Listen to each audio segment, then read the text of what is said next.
Hey everyone, it's Jamie from IndependenceStNola and Seasons and Ritual, and I'm here with my good friend, the Crimson Cadaverous. We're in an undisclosed location, and we are rolling through this Mercury retrograde. If you could see what's going on right now, you guys would be impressed. Yes. Okay. We're on borrowed time. We're on borrowed space. Mercury retrograde. Okay, yes. So we're gonna start the week. Happy May. Yes. It's going to be May 1st through May 7th. Can't believe it's May. I know. I know. For some reason, though, I feel like I've been thinking it was May for a long time. Like April, even though we were in April, I keep thinking like March and May. So here we are. Yes. Okay. So Monday the 1st, the moon is going to be in Virgo. So let's talk about that. Say. Monday, moon in Virgo, trying to Uranus and Taurus. Yes. It's also going to be squaring Venus and Gemini. It's also going to be sextiling Mars and Cancer. And it's also going to be conjunct Ceres. Yes. So we've got a lot going on with the moon. We've got a lot going on with the moon, which good thing is the moon is in Virgo. So there is some stability to that. There's some organization to that because the moon's trying to figure a lot of things out between that, specifically that trine with Uranus, like how to be open to adaptable. I think bringing in it's very changey. Right? Bringing in this new information, right? And Virgo does move us from one season to the next, so it's actually moving us from 1 month to the next. So I think that's good. Yes, it's comfortable doing that. Yes, and I think the big story though on Monday is not so much what's going on with the moon. Okay. But more the fact that Pluto is stationing retrograde. Okay. And we have the Sun conjunct Mercury retrograde. Okay. Which I think, those two things normally, I would think are completely separate things. Right. Going on. But I think the fact that they're kind of happening on the same day, I think there's something to that. Yeah. Because again, Pluto is the great revealer. Even when he stations retrograde, he's still revealing things to us. He's kind of just revealing it from within. Yes. And that Sun conjunct Mercury, the Sun is in Taurus and Mercury is in Taurus, right? So he might be revealing some stuff within us about jobs, how we value ourselves, conversations we want to have about where our money is going. Pluto rules Scorpio, and Scorpio is other people's money. And I know this is when I kind of jump around about things, but that's kind of where the intuitive astrology comes in and not the mathematical astrology. Yeah. No, I think that definitely, especially you mentioned that we have the square with Venus, with the moon. Yeah. And I think, again, that's like almost like challenging us to know our own worth. And I think when we have the Sun conjunct Mercury at that same time, it's almost like, so the Sun is our vitality, our true self, and Mercury is our mind. It's like we've got our mind on who we really are, right? On what we need to be, what we need to be doing, right? Where we're going, right? Okay, I like it. And again, with the Pluto stationing retrograde that same day, it's like maybe there's something kind of deep down inside of us that we haven't really been paying attention to that needs to kind of be looked at. And remember, you guys, Pluto is stationing retrograde in Aquarius, which is the future. And Aquarius is ruled by Uranus, who's in Taurus, who's been in Taurus since 2018. Yes.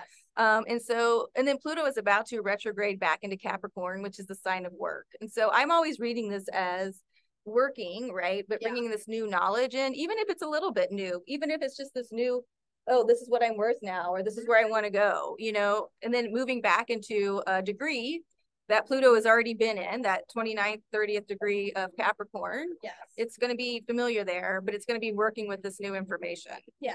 So, yeah, there's definitely new information coming in. Again, we think sometimes with retrogrades that we're like stepping back, but sometimes it's almost like we have to step back so we can step forward. Yeah, we got to review, we got to edit. And there's definitely that kind of like step back edit energy that I think is actually going to propel us forward. Yeah. So I think that's important to remember at the beginning of the week. If it seems like we have to take a step back, it's like a step back to step forward. And let me tell you, Monday's starting off with a bang, huh? Yes. Yeah. Definitely is. Okay, May. All right, Tuesday, the moon will still be in Virgo. Yes. And then it will move into Libra later in the day. Trining with Pluto. So again, that same, energy, Pluto just station retrograde, but it's almost like, because of the trine, harmonious interaction, it's like we're easily able to integrate whatever these messages are that are coming through already. Because Libra is trining with Pluto, correct? Yes, the Libra moon. The Libra moon, right? Yes. Yeah. So that's a good day to tune into your intuition. Libra's going to Libra's going to bring it into balance. Yes. I hope they can hear us. It is bananas. It's our fault we chose this location. Yeah, whatever. Yeah, okay. We're owning it.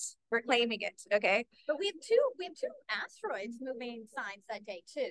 Okay. Which would be? Yeah, so Pallas Athena is entering Leo and Juno is entering Gemini. Interesting. So I think that's kind of like, these are obviously like minor energies compared to the planets, but I think that both happening on the same day, it's almost like kind of like a 1-2 punch where it's like it's a little more significant than it would normally be. And it's also bringing divine feminine energy into Gemini and into Leo. Yeah. Right. And Gemini is still more air and Leo is fixed fire. Yep. Leo. Yep. And you and I have talked, I don't know. Look, you're either going or you're not. You know what I mean? I don't know what the honking's about. But you and I have talked, and we've talked about how Leo has been a little quiet lately. So I'm looking forward to see how he starts to ramp back up. Yes. And it's interesting because it's only May, but we're getting close to a point of like Leo season, and when we're gonna start seeing some planets move into Leo and stuff like that. Yes. Okay. Like next month, Venus moves into Leo. Oh, yeah, something to look forward to. Yeah, exactly. Okay. I can't wait for that. I'm very excited. Yeah. But I can wait for it because I'm going to be focused. I'm going to be in the present. Okay, Wednesday, the moon will still be in Libra. Yes. Wednesday's kind of a quiet day, huh? Yeah, but I think a couple of significant things. There's not a lot of interactions going on, but the ones that are happening are pretty significant. The moon is going to be opposite Chiron and Aries. Who are still in Aries. Right. So it's like we're, the things we need to remove. It's almost like clearing off old wounds. That's kind of how I see that. And like, obviously the moon in Libra is going to be about balancing out things. But opposite that Aries energy, that's kind of just like doing things that need to be done for self, not really worrying about if it looks pretty or not, just doing it. So I think it's almost like kind of like clearing off some old wounds and like making peace with ourselves about the fact that it might not be pretty, but it's like the wound that needs to be cleared. Yep, and I think I agree with everything you're saying, especially because the moon in Libra will be squaring Mars in Cancer. Yes. And Mars in Cancer is not moving very fast, but Mars in Cancer is understanding the strength and being vulnerable, understanding the strength, how to move things out with compassion. Yeah. So if Wednesday is a little sensitive, or however you want to see it, you have compassion with yourself, you guys, because absolutely. You're bringing things into balance. Things that used to like maybe really upset you, you can have a little more space with and heal those and see how they're not blocking anything or sabotaging anything. Exactly. And I think, especially with the square with Mars is our power. Right. So it's like, it's almost like us kind of claiming a certain part of our power back. I like that. With taking this challenge. I like that. It's a challenge. So it's like taking the challenge to examine these things. Yeah. It's like, that's how we get our power back. And I feel like Eris is showing us really the things that need to be let go. Yes. She only removes what needs to be removed. Yeah. And so it's important to see what Eris is shaking loose. Yes, exactly. Okay, Thursday, moon in Libra. Yes. Okay, then moves into Scorpio. Yes. And I think this day is the day before. Yeah, we're getting there. Okay. Before, this lunar eclipse that I think, if you're not feeling it build up, I don't know. Tell us how. Yeah. Drop us a line in the comments. Yeah. But I think, it's definitely already building up, but I think the day before is kind of setting the scene for. Okay. Because again, we moved into Scorpio. Yep. Moves into Scorpio, so that's kind of like setting the scene for the Scorpio lunar eclipse. But we also have on that day where the moon is going to square Pluto. And again, Scorpio, ruled by Pluto. Yep. And this lunar eclipses are about removing things, endings. And I think, with that square with Pluto, which we've been getting the squares with Pluto a lot with like, the moon placements that we've had. It's almost like it's asking us like to remove something almost preemptively before we even get into that. No, I think that's a good way of seeing it too, because Scorpio, like you said, is Pluto. It is transformation. So if you start transforming these ideas now, once we get into the eclipse, it's like the part where it would be like doing a pre-cleaning before the deep cleaning, I guess. Prepping. Yeah, it's definitely prepping. And the moon around the same time forms an opposition with the North Node. So it's almost like, removing the things that are keeping us from moving higher. Yeah. But it's interesting because on that same day, Venus is really active. because she forms a sextile with Jupiter and a square with Neptune, which I think she's kind of coming in to remind us of our, you know, self-worth. Yeah. Remind us that like the things that we're doing it because we value ourselves. And because she is in Gemini, you know, you're saying Venus and just sextiling Jupiter and Aries, right? So coming in hot, Jupiter and Aries coming in hot.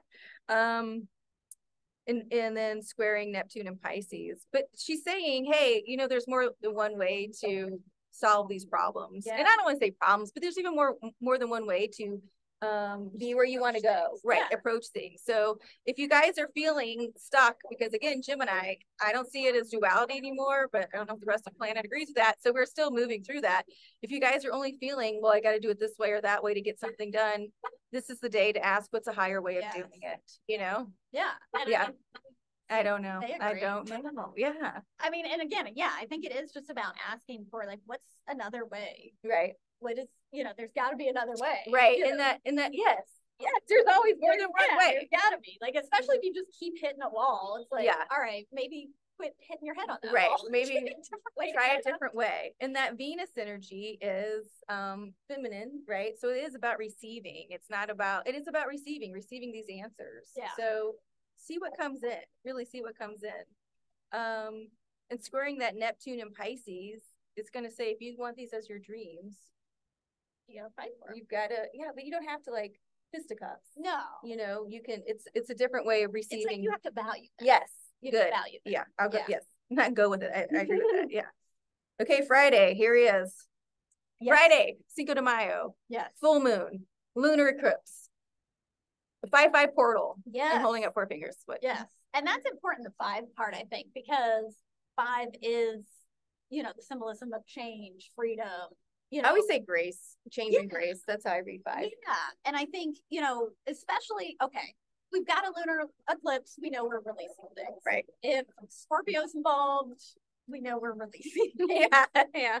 So, I mean, there's definitely something about this that, like, I mean, I think we all kind of know there's some things. Right. And it's a quick change turnaround. We were talking about that because of the the totality was so quick. Yes. And the way I read that is like things happening in a flash. So yeah, I definitely see that. And it's interesting because the only interactions the moon is making that whole day is oppositions to that Taurus stellium. So Vesta, Mercury, the Sun, and Uranus. So obviously the opposition to the Sun gives us, you know, the full moon, right? Lunar eclipse.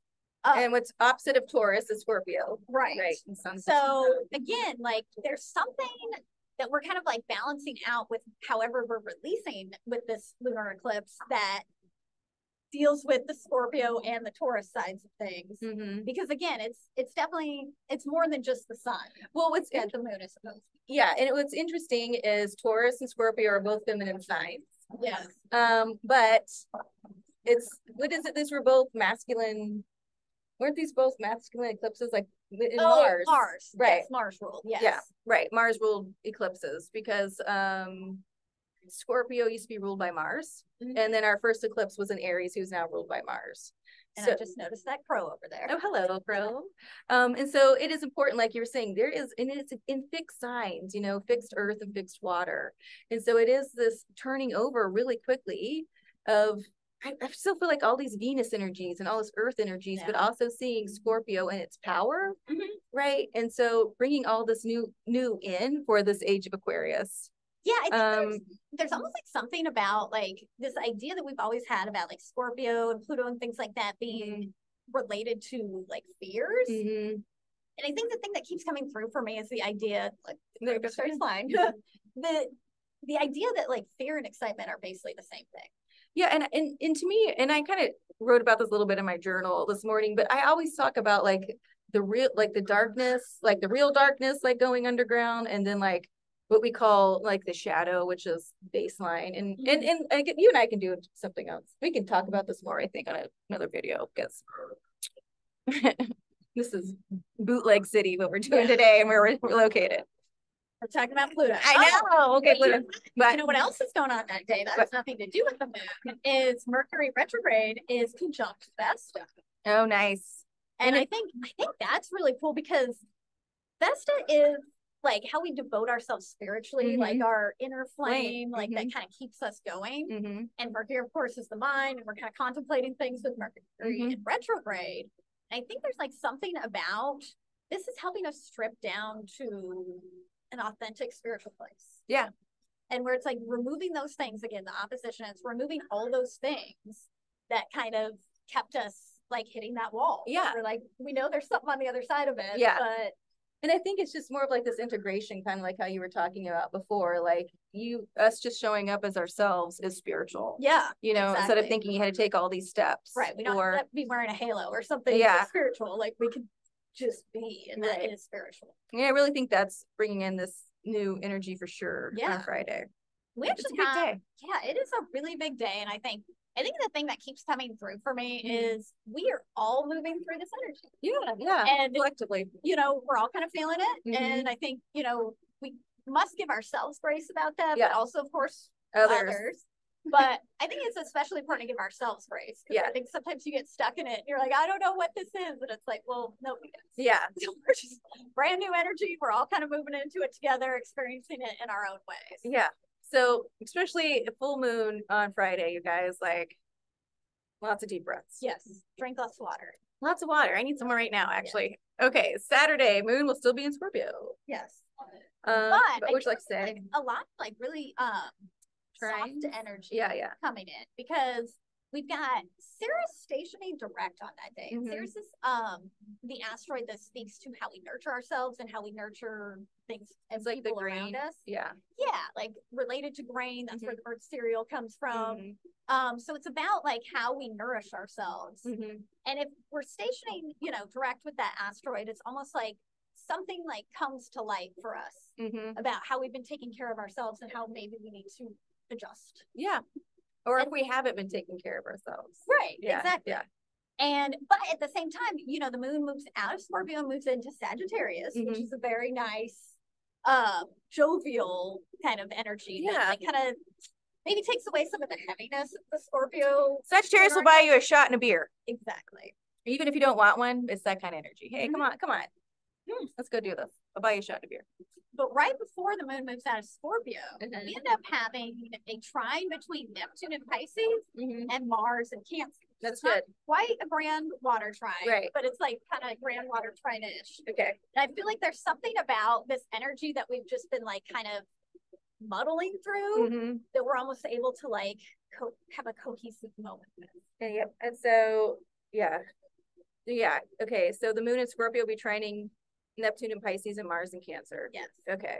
I find that interesting because on Sunday, the moon will move into Sagittarius. Yes. But Venus will enter Cancer. Yes. So that means Mars and Cancer will be, Mars and Venus will be in Cancer at the same time. Yes. Okay.